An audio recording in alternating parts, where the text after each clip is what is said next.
Well, happy 4th of July and happy birthday, America. Welcome to the Real Estate Show, Southern Oregon. So happy you could join us. I'm Alice Lima. I'm a broker here in beautiful Southern Oregon with John L. Scott Real Estate and your host of the show. And today we're welcoming back Guy Giles, our in-house lender from Mutual Mortgage. He's going to be talking to us about all the goings on in the financial world, mortgage world, and lending world over the last 30 days. And it's been a very eventful month. Oh my gosh. So Guy Giles of Mutual Mortgage will be coming into the studio shortly. In the meantime, we want to get to our local statistics because things are changing. They're week to week, a little bit of volatility, but we're starting to see some trends. And we're going to talk about that quickly before Guy Giles comes in. Let's start with Jackson County. This is for the residential markets only. The prices year over year in single family homes in Jackson County are down 4% this week. The average single family home now costing $548,768. The number of sold year over year in Jackson County are up 8%. We had 74 closed residential properties this week in Jackson County. The number of listings year over year are up 2% in Jackson County this week. We now have 776 residential homes active on SOMLS. Josephine County prices year over year were neutral. They weren't really up or down enough to talk about. The average single family home in Josephine County this week costing $461,868. The number of sold year over year this week in Josephine County were down 9%. We only had 19 closings on SOMLS in Josephine County this week on SOMLS. Number of listings year over year in Josephine County were up 13%. We had 407 active listings in the residential markets in Josephine County this week on SOMLS. Klamath County prices year over year did quite well this week. They were up 16% in the residential market. We had an average $372,814 in Klamath County this week in the residential market. The number of sold year over year were neutral in Klamath County this week. We had about the same as we did before, 22 closings on SOMLS this week in Klamath County. The number of listings year over year in Klamath County were up quite a bit. They were up 11%.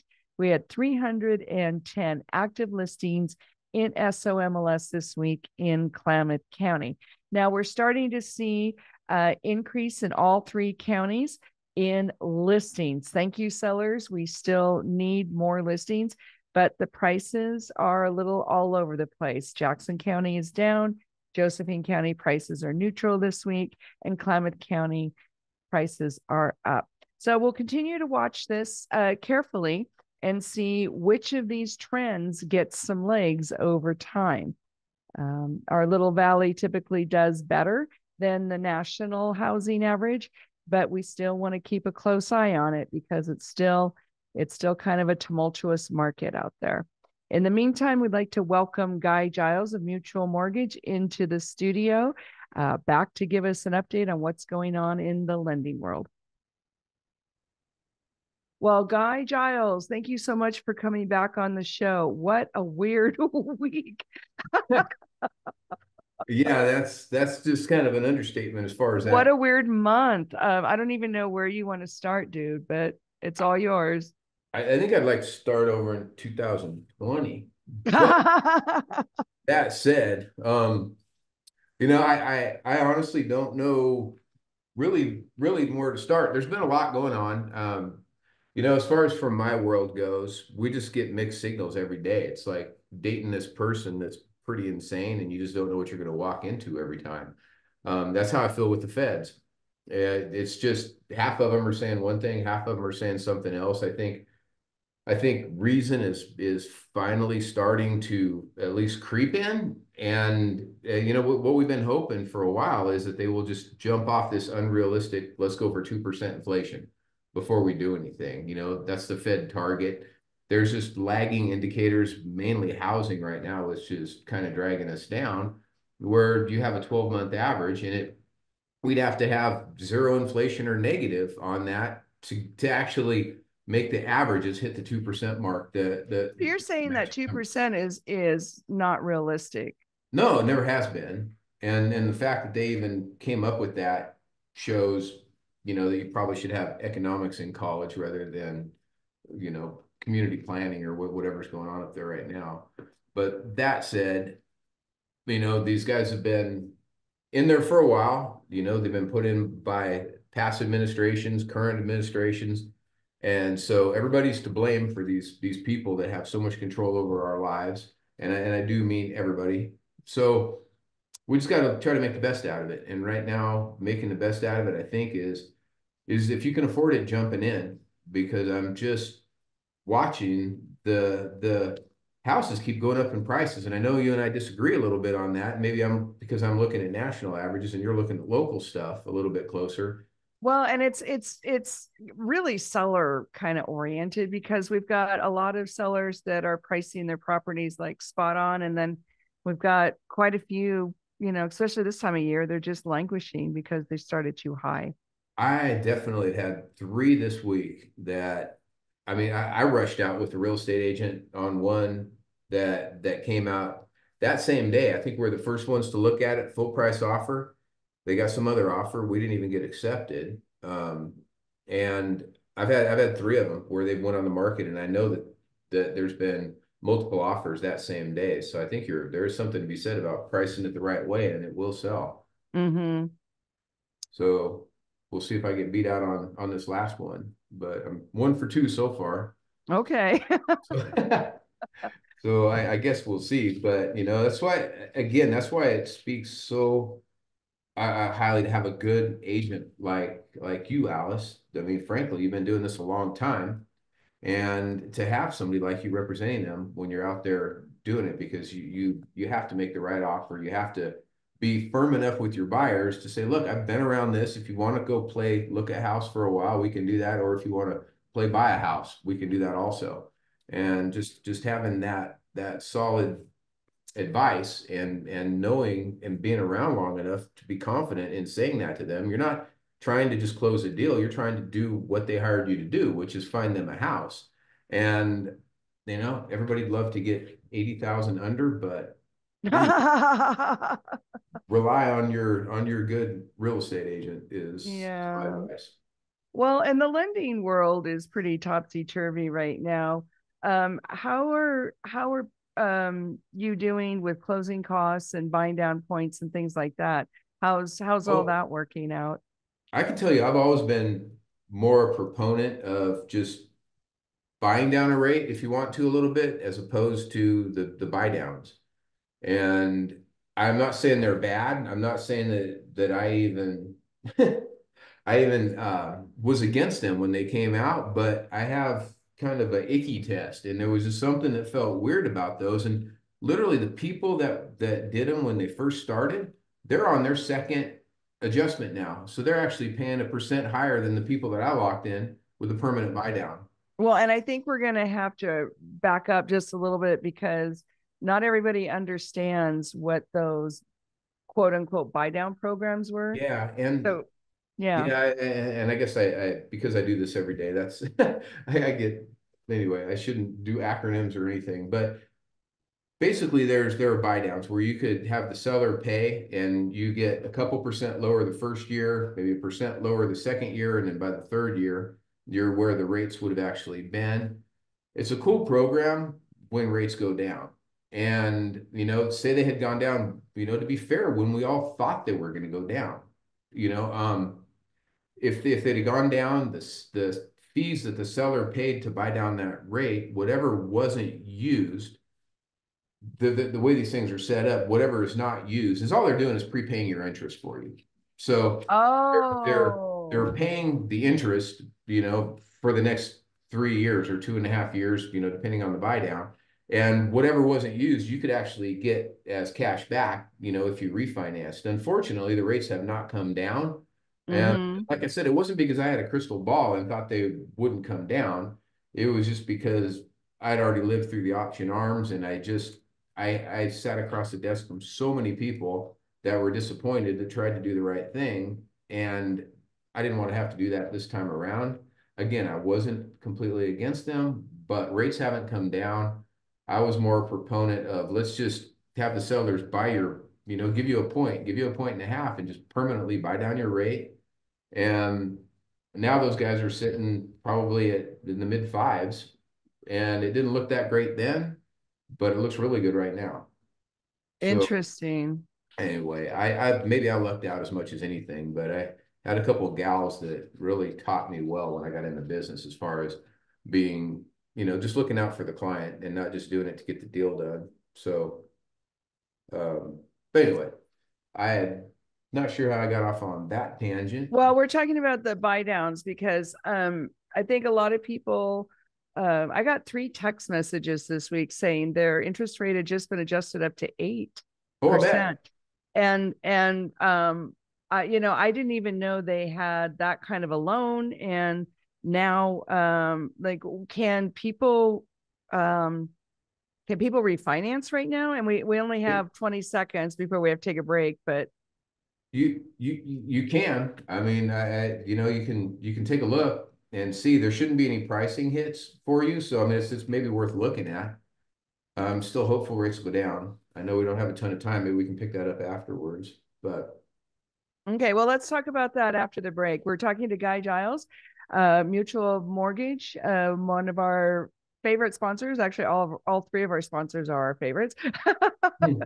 We'll be right back after a quick word. We'll say thank you to John L. Scott, to Guy Giles, and to the local Rogue Valley Association of Realtors. Don't go away. Well, welcome back, everybody, to the Real Estate Show. So glad you could join us again today. We're picking up with Guy Giles of Mutual Mortgage. He's our in-house lender, comes on the show the first of every month to try to explain the finance world and mortgage world. But right before the break, we were talking about the buy downs and how a lot of people don't understand that those programs are adjustable rate mortgages. And we just had a bunch of people this week get hit with 8% adjustments. yeah, and to clear that up a little bit, they're not necessarily adjustable rate mortgages. They're generally fixed rate mortgages. It's just you bought your rate down for the first few years. So it could be as low as, well, that person locked in at 6% that just went to 8% that you're talking about. I don't know who it is, but I'd bet anything because it was buying your rate down 2% for the first year and then 1% down for the second year. And then you got the actual rates by the third year. So, Mm-hmm. so there were temporary buy downs, but they weren't necessarily adjustable. So they probably won't adjust any higher than they are at this point. Um, I guess what I was trying to say was I was doing permanent buy downs that maybe weren't 6% or Oh, see, a 5%. lot of people probably didn't even know they had that choice.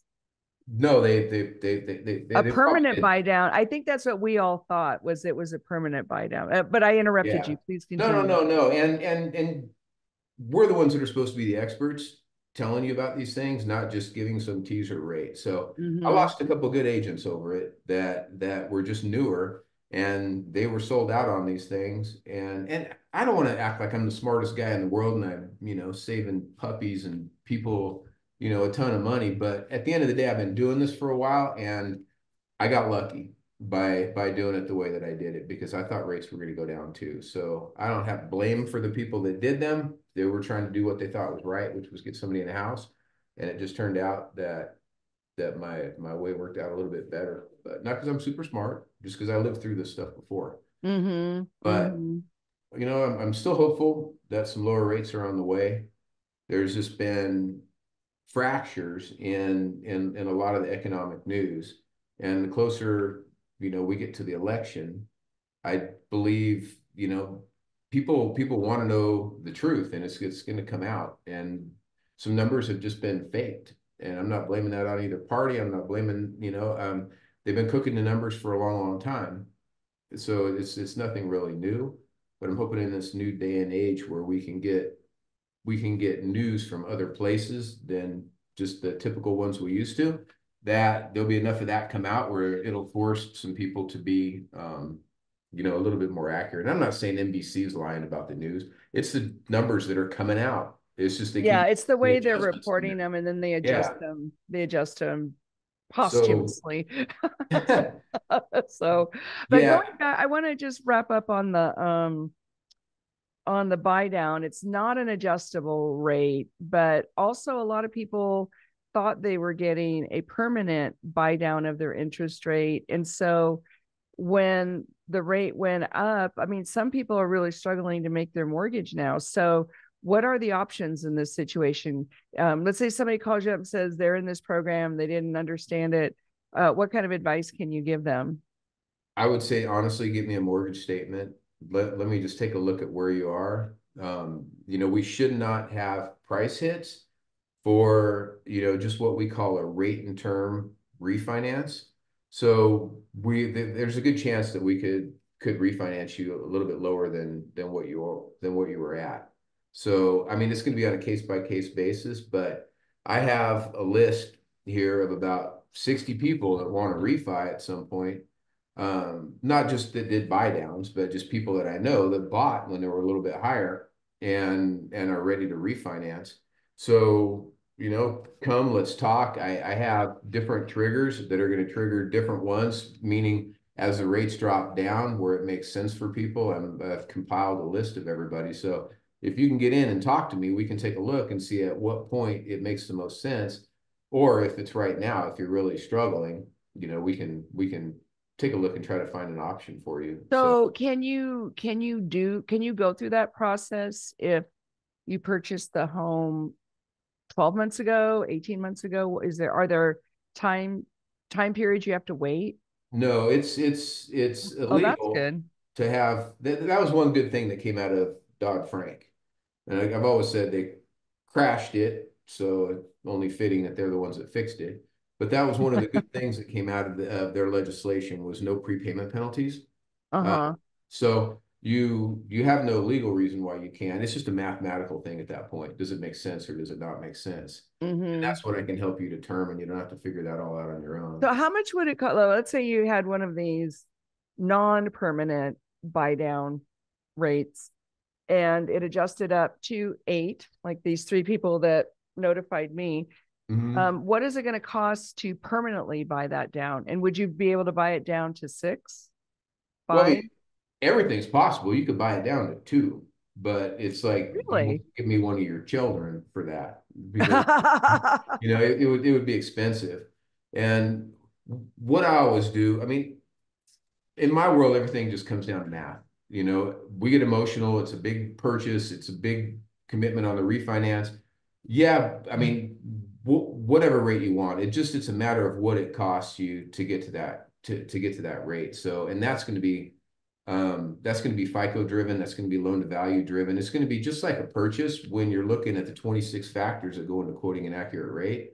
That's why it's nice to just have a mortgage statement. And then I would have you maybe go back and do a CMA on the house and see what it's worth. And we can, Like though these recent purchases, though, this has not been a yeah. real Well, strong appreciation time. Well, and they don't necessarily have to a ton as far as that goes. And we're not going to be charging any bank fees for the people that are doing that. So, I Oh, mean, I'm that's good. committing that for like the next 3 years for people that refinance because I didn't want people to miss out on buying a house, just like I've said before, and paying, when you're in a bidding war, when rates are low and you're bidding 30,000 over on a house. I actually had a guy from Seattle this week that bid 100,000 over on his last house in Seattle.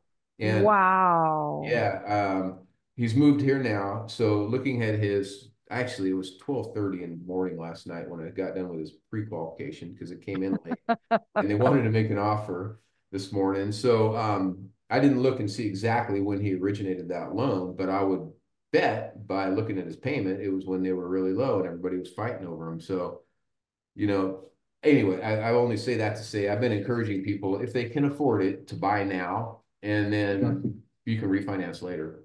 So, um, so anyway, that's part of the not charging bank fees. You'll still have some title insurance. It'll be reduced by 25%. It's an expense. They'll have to rebuild your escrow account. So have your taxes and insurance, and then you'll get a check back for what you currently have. So if you look at your statement and it says you have $2,400 in your escrow account, that's your money that you'd get back. Anyway, so we could have a closer conversation about fee wise what it would take, but it's just about having a conversation. And if it doesn't make sense right this minute, like I said, I have a way to kind of track people and then know when it's a good time to call and just be ready to pull the trigger at that point. But I think talking to these people is the first step. Just see where they are and what it would take to make sense. Well, and they were in a wild panic and Oh, yeah, so and one of them was a reverse mortgage, which huh. I didn't even know you could have one of those situations in a reverse mortgage. I thought they were all automatically Well, permanent fixed rate and yeah, I mean, the big thing that people focus on when they're getting one of those is they're just not that they don't have a payment anymore. But rates kind of affect everything, and a lot of stuff with the rates affects, how much they can borrow on that reverse mortgage. So anyway, that's a way deeper conversation than to have right now. But I'm pretty well versed in reverse mortgages, and I have a gal that works with me that's very well versed in them. So mhm. anyway, we Yeah, can. and they can be a great vehicle for older people and a huge relief. But you got to know what you're getting.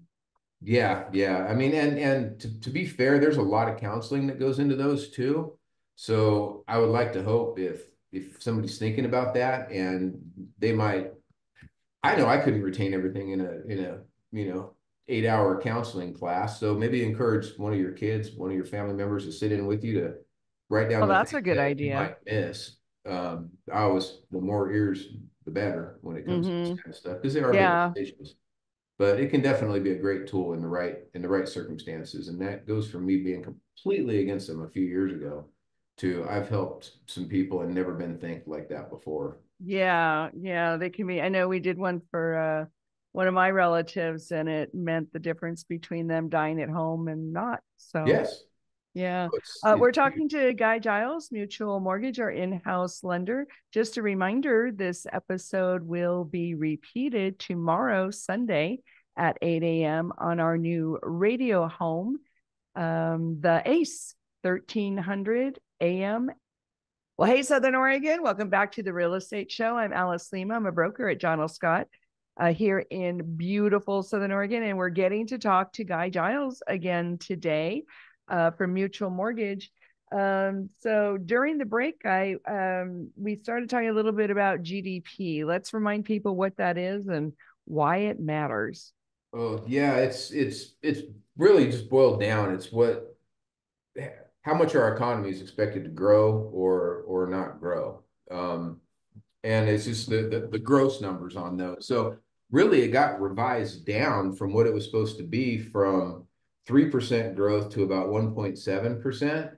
Doesn't sound like a lot, but that's almost cut in half.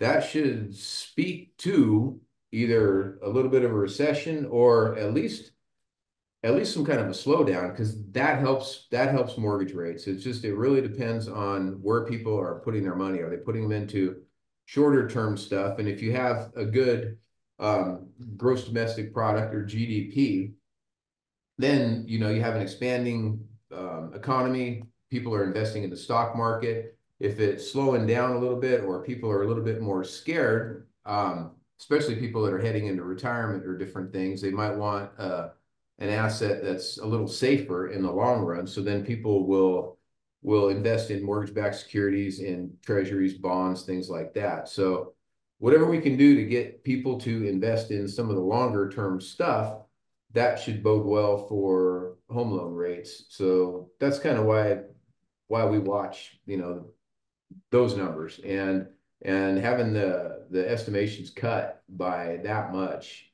should help, barring something else bad coming out like the, job numbers or something like that that we've been fighting for a little while. But the Fed has said that if some other things like the labor market, were to cool down a little bit, then they might be able to lower some interest rates rather than just focusing on that 2% inflation rate. So Mm-hmm. all these little things are just, coming in on the side, ancillary things that will hopefully speak to these guys coming to a realistic inflation type of thing. I say that, and housing just keeps going up. The shelter costs again is the one stubborn thing that's been just kind of holding things back. Well, so we have fits and starts in different parts of the country. Mhm. And then we have other parts of the country that are going down. And then we have places like us where we're going up, but it's not by a lot.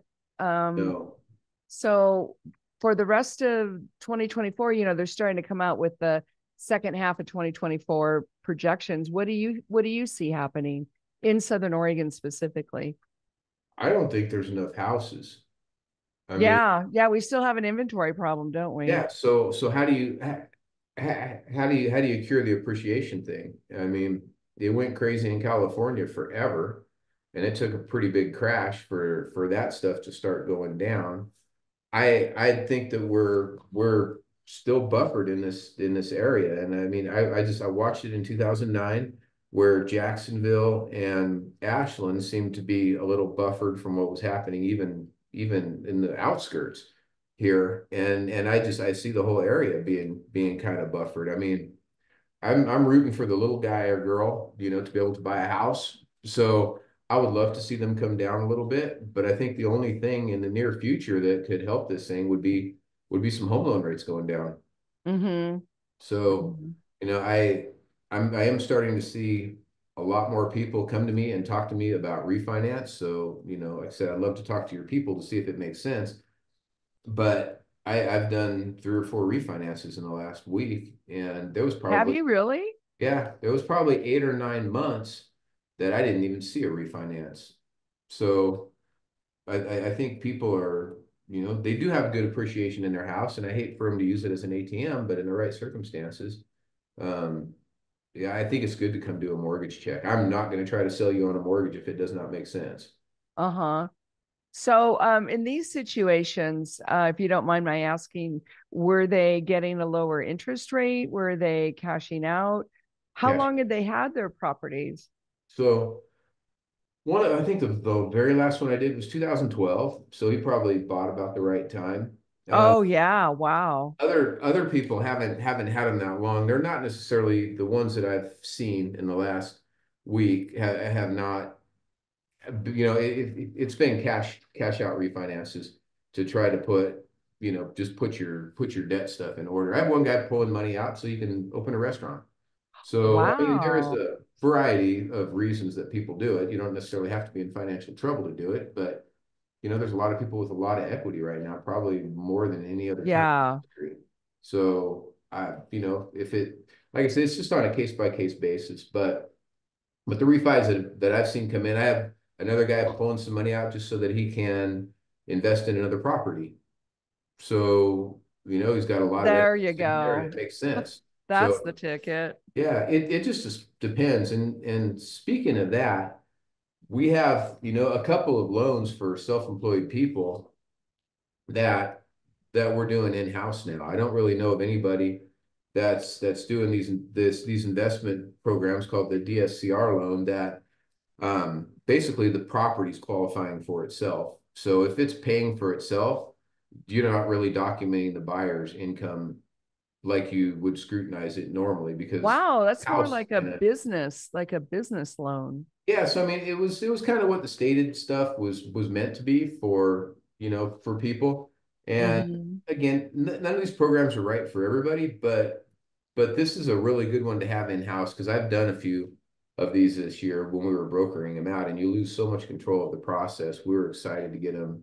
So it's our underwriters doing everything from so it's just seamless like a regular loan. And then the bank statement loans also for people that are self-employed that might have a lot of money coming in and out of their account, but you don't want it to look all that great at the end of the year for the IRS. So, you're writing off things that are legal to write off, but then sometimes that makes you not qualify for a house. So Mm-hmm. we just have a couple of good options for those types of people now that are So in house. does that mean that when your business or your income is being analyzed, that the write-offs you're not penalized for all the write-offs? Right. Yeah. So they'll give you like a portion. So say I've had people that have had $2-3 million in gross receipts, and they look like they should be on food stamps by the time their CPA is done with it.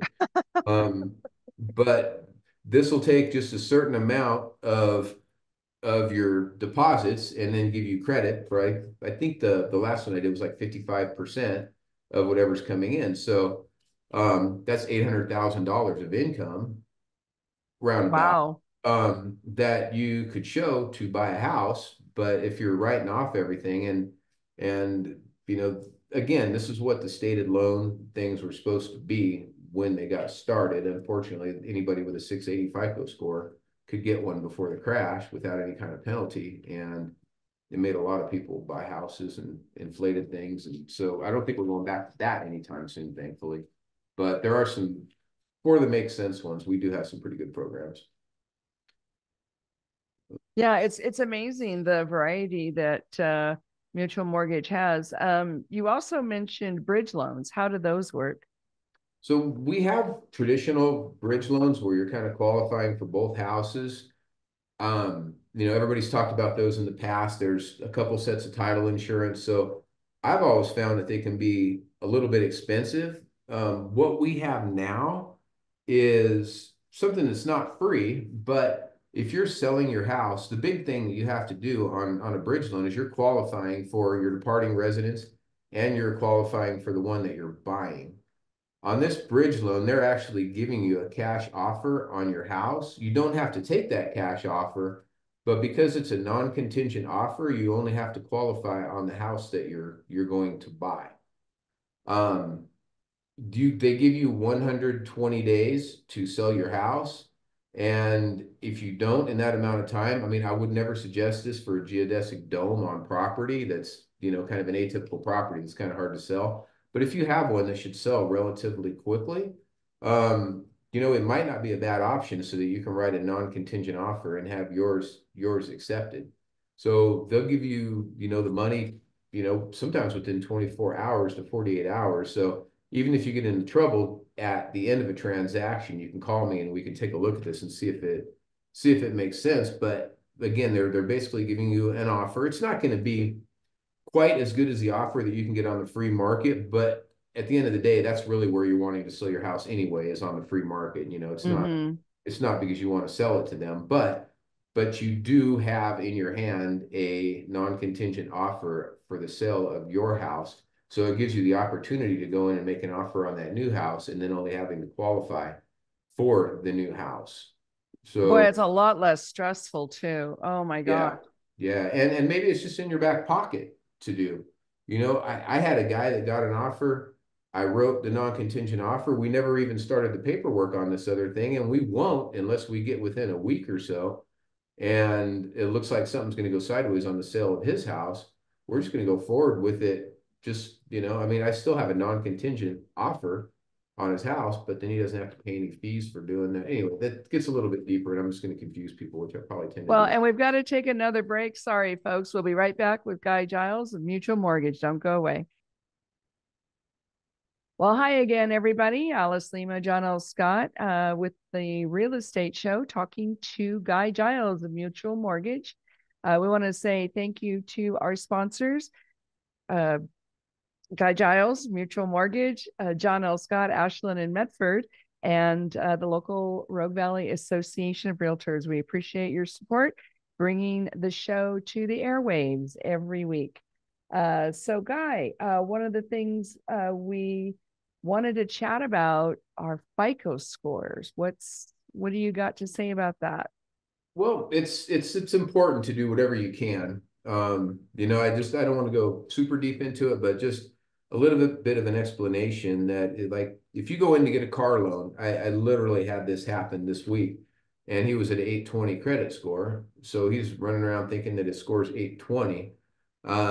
It really came in at 750 because we have a different scoring model for mortgages than there are for credit Oh, cards, there are for cars. He's still going to get a great deal at 750, and I'm actually going to rescore him and get him to 760 to get the best deal. And I don't charge for that. But I always like to say that because I have a lot of people that are really well educated, and there's no reason for them to believe that there would be five different credit scores. There's probably a whole lot more than that, but those are the ones that I can think of right off the top of my head. But to know what goes into that score is important because yeah, yeah. Let's talk about that because people don't really know. It's like a magic formula. yeah, and there's a lot of little mini things, but a couple of the big ones are payment history. You know, you just want to make sure that you're paying your bills on time. You know, it's important. Just one late, especially like a mortgage late, you know, could really hurt your credit score. You know, it's not the end of the world if you have one late payment on something, but if your credit score went down 30, 40 points, that would affect what it costs you to have the loan. This guy that came in that had the 820 credit score, and then we pulled it when it was 750, just me doing the credit rescore to get him from 750 to 760, um, saved him 300 or $400,000 loan. It ended up saving him about $1,000, just in Really? fees. Yeah. So it ended up equating to about an eighth lower in rate by just having his score just a little bit better. So the better your score can be, the better off you are. I've heard, you know, like Dave Ramsey talk about you can do this with no credit score, and we can do that too, but they always default to a 680 credit score when they do the no score thing. So a 680 credit score wouldn't have been a horrible score in 2009, but it's totally doable to buy a house with that credit score. But why would you default to that if you could easily have a 720, a 730, a 740 credit score by just having a little bit of credit? And unfortunately, it's a necessary evil in these days. Mm-hmm. But so about 35% of your credit score is just making your payments on time. So that's huge. Um, and about 30% of it is the amounts owed. So in that guy's particular situation, he had some on a credit card, and we're paying it down, getting it kind of under the 30% mark, where meaning like if you have $1,000 credit limit and you keep your you keep your balance on that below about 33%, you're going to get a better credit score than if you have 60% or 50% utilized on there. So So that 30% seems to be pretty common. Like your people want your debt to income to be 30%. If you go to rent something, they want three times the income for your rent. Is that kind of the magic number, that 1/3 mark? it kind of seems to be with what I'm looking at here. I mean, with everything the way it is right now, you know, our debt to income ratios could go up to about 47. You know, I mean, depending on the program, it could go well over 55 on a government one. But For a home payment, a house payment? yeah, believe it or not, you know, I mean, a lot of people are at 47, you know, 48% debt to income ratio, you know, with their house, with their, you know, other payments and things like that. So it's not really 30 when it comes to us, unless you're looking at a USDA loan. I see. Okay. They're pretty darn low. But so the amounts owed, between the amounts owed and just making your payment on time, is about 65% of your credit score. And then they're going to drop down into some smaller things like how long you've had credit, you know, if you're brand new to it. So, you know, sometimes somebody will get on a credit card for their parent or for a spouse that might have had credit for a lot longer. Military people are notorious, especially military guys, not necessarily military girls. But guys are notorious for getting out of there. I mean, they'd probably, well, anyway, they're a bunch of soldiers. So thankfully you can't leave country with owing any money. But beyond that, a lot of them just never established any credit at all. So sometimes you can get added on as an authorized user, and that could bump your credit score up a little bit. But the sooner you can get to doing some kind of credit, kind of the better. Um, and all this just kind of speaks to getting a little bit better mortgage rate. And from what I understand, they're starting to attach a lot of this stuff to insurance rates also, and probably a lot of other things in the world. So are you saying your insurance is less if you have a good FICO score? It can be, yeah. We've been hearing this for a while, and I'm not in that business, but Mm-hmm. they're definitely looking at credit scores too. And that's actually something that I've been hearing more and more of lately. It hasn't really bit any of my clients directly, but insurance companies, there's some carriers that are not even insuring in this state anymore. Yeah. You Yeah, know, we've been hearing that too. California came up with a plan, and like most of California plans, it's not really working out like they had hoped. So hopefully we'll come up with something a little bit better here. Thankfully, we're a little bit behind them, so sometimes we learn from their mistakes. But if they're flying drones over houses now, over neighborhoods, just kind of looking to see how far back trees are, what kind of shape your roof The is. insurance people are doing Yes. that. Can they do that? I don't know, but they are. And I mean, if they see a old shake roof or something on a house, they may just cancel. Hopefully they knew it was a shake roof before they ever insured you. But I'm hearing stories about them flying drones around and just looking at neighborhoods, looking at houses, seeing how far, They're doing inspections. basically, They're yeah. doing aerial inspections. That's interesting. Yeah. So good or bad, it's here, legal or not legal. If nothing else, they'll send somebody around to go take a visual look, I would assume. But Mm-hmm. they've, they've had a lot of they paid out a lot in the last few years. And I mean, even down here, now that they've proved these fires that we had were arson, and Yeah. these guys were paid to do the arson from outside groups. I mean, I don't know why it took that many years to know something that I knew on the first day. But that said, politics, there you go. So, but that was think about it, we lost a whole community Yeah. fire, and Yeah. or those fires, because there was definitely more than one fire going on at the same time. Um, and insurance companies are in it to make money. And so love them, hate them, they're a necessary thing when you own a house. And very few of us have enough money to just kind of self-insure that thing.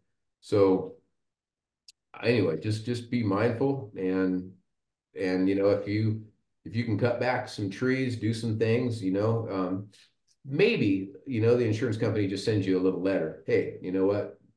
We're we're in your neighborhood, and we think you should cut this back. I would hope that that's what they would do instead of just canceling people. But if you can get a little proactive, that might actually help you if there is a fire anyway. So Mm-hmm. it's not Mm-hmm. going to hurt. Well, and it also helps with rodents and things like that. And rodents are so common in Southern Oregon. It's really nothing to be ashamed of, but there's stuff you can do to prevent as many of them. I definitely had them every Christmas before my Christmas party. I swear one would die somewhere and we couldn't find it. Oh, yum. And there's almost so much, or only so much Christmas scent you could spread around trying to cover that up. Yeah. Well, Um, and now that we have so much construction in so many different parts of the valley, it's kind of driving a variety of wildlife. every time they build a house, that was when I would get it in my neighborhood. It was funny that you Mm-hmm. say that. Mm-hmm. But anyway, just a couple of things that could help save you money in the long run. I've also talked to a couple of really good agents that I haven't had a chance to test it yet, but when people are having trouble getting insurance, I have a couple of contacts for some agents, and I don't have a dog in the fight with it. I can just pass that stuff on. Yeah. Yeah. Me too. It's like we all have people we can call when something's not going well with the mainstream companies. So we only have a few seconds left. How about a phone number and an email for Guy Giles? So my phone number is 541-944-6987. And my email is so it's two G's, Giles at mutualmortgage.com. Awesome. And it's gonna be a great weekend. It's gonna be hot. Good time to go house hunting if you're not already on the lake. So yeah, I'm the guy that's going to be on a motorcycle track, 112 degrees. It's going to be fun.